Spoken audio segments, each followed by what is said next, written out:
Setiap kali Laila naik lift, dia selalu bawa batang besi. Begitu lift melewati lantai 7, dia langsung menekan tombol stop, membuat lift berhenti di antara lantai 7 dan 8. Lalu, dia pakai batang besi itu untuk membuka pintu lift yang terbuat dari baja. Hanya dengan cara ini, orang-orang di dalam lift bisa sampai ke lantai 7,5 karena berada di tengah dua lantai. Lantai ini cuma setinggi setengah lantai saja. Jarak dari lantai ke langit-langitnya kurang dari 1 meter. Semua orang harus membungkuk agar bisa bergerak dengan normal di lantai ini. Walaupun bukan tempat yang biasa untuk orang tinggal, banyak orang tetap datang ke lantai kantor ini untuk mencari pekerjaan. Soalnya ada sebuah perusahaan di lantai ini yang gajinya 10 kali lipat lebih besar daripada perusahaan di lantai lain, yaitu $100.000 sebulan. Tapi selain gaji besar, perusahaan ini juga punya rahasia lain yang bahkan bosnya sendiri nggak tahu. Dan rahasia itu ditemukan oleh seorang karyawan baru pada hari itu.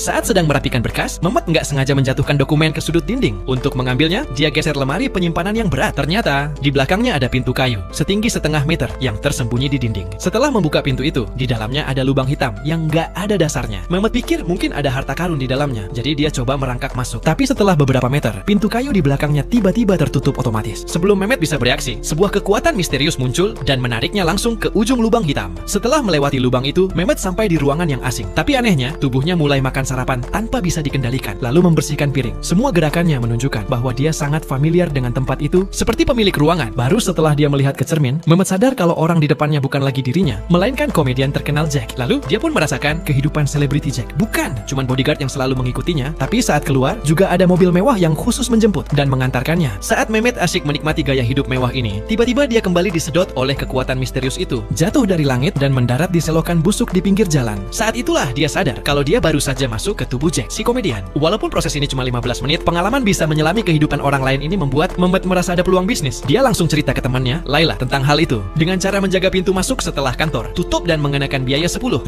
per tiket dengan gimmick. Merasakan kehidupan selebriti, mereka bisa cepat kaya. Tapi Laila nggak percaya dengan hal aneh seperti itu, kecuali kalau komedian itu ngajak dia kencan. Untuk meyakinkan Laila, Mehmet merangkak lagi ke dalam lubang hitam itu. Tak disangka, kali ini dia bisa mengendalikan kesadaran Jack, jadi dia langsung ambil telepon dan menelepon Laila, berhasil mengajaknya kencan. Saat makan, Mehmet mengungkapkan identitas aslinya. Saat itu, Laila akhirnya percaya dengan keberadaan lubang hitam itu. Laila lalu menggunakan keahlian pemasarannya untuk menyewa seorang reporter. Mereka berencana agar reporter itu merasakan keajaiban lubang hitam ini. Seperti yang mereka duga, reporter itu akhirnya masuk ke tubuh Jack dan merasakan 15 menit kehidupan selebriti. Hal luar biasa seperti ini jadi berita besar buat seorang reporter. Dengan promosi besar-besaran, lubang hitam ini jadi perhatian banyak orang. Setiap malam, antrean panjang terbentuk di pintu masuk perusahaan.